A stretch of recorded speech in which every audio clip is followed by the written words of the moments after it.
What's up, everybody? This is Dallin Canland. We are back with you today. This is episode number 65, talking about intentions versus reality, and be sharing kind of the four stages of this that I can think of and how it applies to our lives. Hopefully, it will be beneficial to you. As always, definitely follow the podcast for more interviews, fun talks with me, and just different thoughts on life that I think would be beneficial for all of you for living your best life and doing good things and starting up something awesome, because that's what I want to help you guys with doing, and also building yourself up in the process. That's also something I'm very passionate about. So first of all, there's this initial excitement. I'm going to talk about, so like a good example of this is recently I watched econ meeting for my econ class, and the class is over now, but like a week or two ago it wasn't, and there's this meeting and she's like, yeah, we're I think you should study this, I think you should study this, and then you'll do really well on the exam if you take the time to do that. And her talking about that got me excited, because I was like, yes, I can do really well on this final, and then I'll have a great grade in the class, or a better grade in the class. Haven't done too hot in that class, to be honest. And yeah, so there was that initial excitement. But what I didn't do was put it on paper of what I was going to do next. And that's really the next step. You know, you have this idea, you have this feeling that you want to have in the long term, because with selling things with TV, you're feeling those feelings in the short term, and those feelings they are real, but to have them in a longer perspective and greater abundance, there needs to be some kind of plan to make it happen. I guess you can think of it as like catching a butterfly. You know, you caught a butterfly, but you're gonna have to let it go. What are you gonna do, you know, to have that feeling come back and to have it be a continuous thing? I guess a good example for me is with this podcast.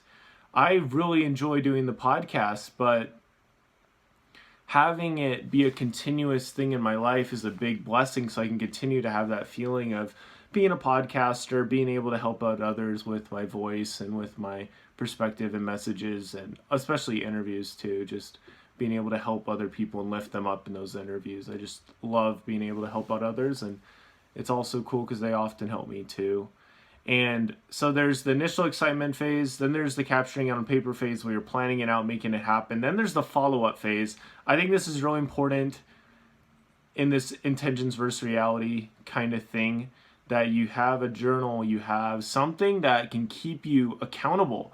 Because a lot of times you are not your best accountability partner. Usually it's better to have somebody helping you out. Maybe it's a coach, maybe it's a journal like it is for me. You know, having these things that you visit often, you know, you think of like going to your grandma's house or going to your friend's house, you have these conversations or relationships and you're following up with them to see how they're doing, or just to play video games or something and to see them. And so it's important that you follow up, because if there's no follow-up, there's really no relationship. And once you follow up with yourself a couple times, I think you'll really notice like, okay, we are actually going somewhere, because we were doing this and now we are going in this direction, and now we can change our progress a little bit, and now we can head in this direction but slightly go a little bit more this way. That can be super helpful if you're aware of where you're actually headed. There's a really cool talk that Dallin H. Oaks gave from my church. It was all about, he talked about this idea of where will this lead. And when you think of the long view of things, a lot of times your brain will come up with answers. And so very valuable to have those on paper, figuring it out so it's in your heart, so it's in your mind, and just going for it. That's how I've been with my plans with streaming, with doing podcasting this semester. I've had plans and I've tried to make them happen, but at the same time I've changed stuff up. I've done these shorter episodes the last couple weeks, and they've been fun, and so far nobody's hated me for it, and we've had a good time, and I don't know, I enjoy doing them. So, you know, I was like, it's late and I haven't recorded the podcast episode yet, but I'm like, I don't care, you know, I planned it out and I enjoy doing this. It's not a big deal. So there's initial excitement, capturing it on paper, following up, and that's a continuous process. When you follow up enough, you're going to reach it. Whatever that thing is, we're kind of thinking more about feelings because it's really easy to get sold on a feeling, get sold on a thing, and then you never actually get it. It's like those videos that are like, yeah, start a 6-figure side hustle in a weekend. You watch the video and you get really excited and really hyped, but you don't really have a ton of direction, and then you don't really do anything. And hopefully this podcast, to some degree, has given you some direction. That is the point of it, is that I can help you in some way, because whenever I run into people in real life, I really hope that something I say with them or something I do gives them some perspective or love. You know, today, James, my brother, and I were planning to leave Rexburg, but we didn't, to go see family because it was just really crazy on the roads. But I remember when I was leaving to go out to the car to grab something, there's this guy holding this giant laundry basket, and I held the door for him, and he's just like, oh, thank you so much. And it took like 2 seconds, but if I run into that guy again, I'm sure we'll both remember that, because I remember his face, he probably remembers mine. And so I don't know exactly where I was going with this, but